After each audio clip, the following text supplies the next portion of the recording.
come to a mortuary to say if this is my wife or my husband, and they will see you naked, and there is no problem. But when you talk money, please, don't touch my money. Don't touch what?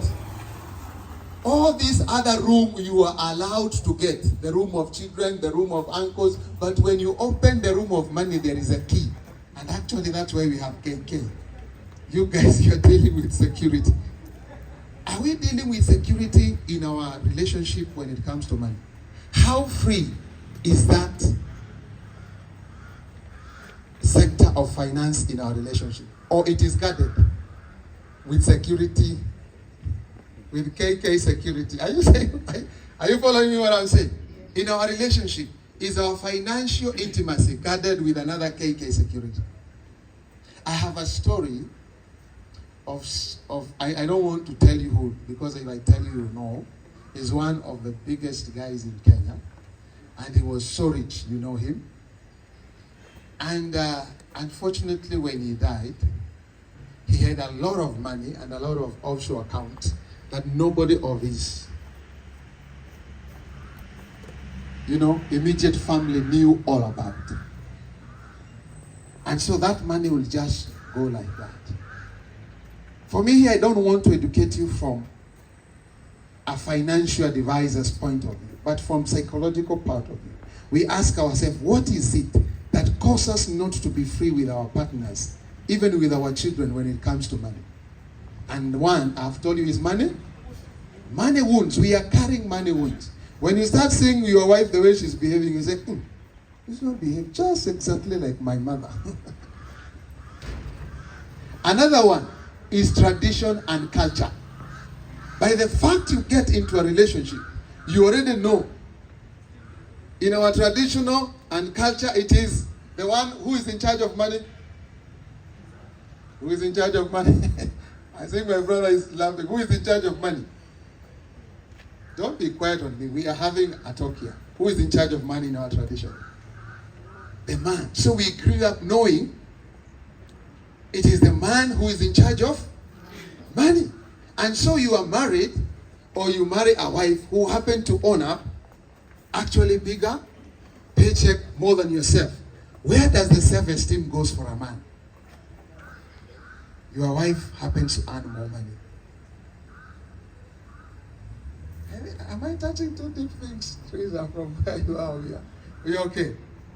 So that I don't want to take you to a land where you not come back. But why is it that when you have, maybe say it's your wife, earning more money than you, what is it that makes, for example, a man cowards? Or sometimes also make a woman have a voice. So that we balance it. As many have the same opinion, say aye. I want to put a vote there. So, money is really a motivation. So, culture. And it is good to speak about these things. By the way, we may speak about so many things, but when you come to money, it's good to establish money intimacy. And it has been shown that when you have money intimacy, this other sexual intimacy just flows. Yes, is there? Yeah. Are we there? It's just a good try to make any sexual intimacy to the person who you have financial distrust. Because actually, what we said about financial infidelity, one item is that saving money to use it for like guilt pleasure. You have heard of guilt pleasure? You're enjoying in Mombasa with someone else, and your wife calls you. You say, niko huku leo ni Ramadan, tunafanya nini?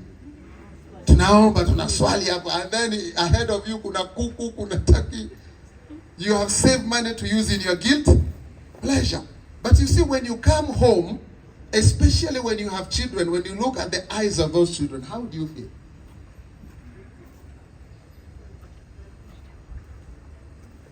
So I believe we have a very important conversation psychologically to talk about money and what are these. Then gender and money matters. That is the third one. Gender and money matters. And I think that when you can combine it with the tradition and culture. Gender. Why is it a certain gender when it gets money? There is an issue. It means there is a psychological contract that we were socialized when we are young, that when a certain gender gets money, then there is a problem. Then also money matters. And by the way, when you look at all these things, because mine I want to stay there at finances, when you find a family that is thriving, it is a family that has no PIN number to their account. Can men say, oh yeah, I am alone in this, isn't it? Men, I am alone in this. Hizo zinafungwa kabisa. But let's be open here and talk. Because really, if you love someone, and this is not mine to say, it's that conversation I'm introducing with you. You still have your room, but you need to ask yourself, because every behavior, we say, meets a psychological need.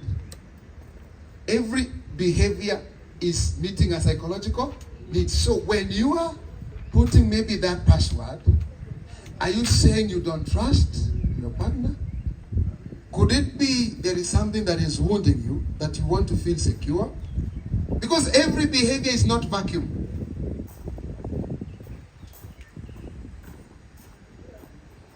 Are we there? So what is it that will cause us to do that? And you find, for us to unlock our bank account, for us to have that financial intimacy, I think we need first to have psychological, emotional, and even spiritual intimacy.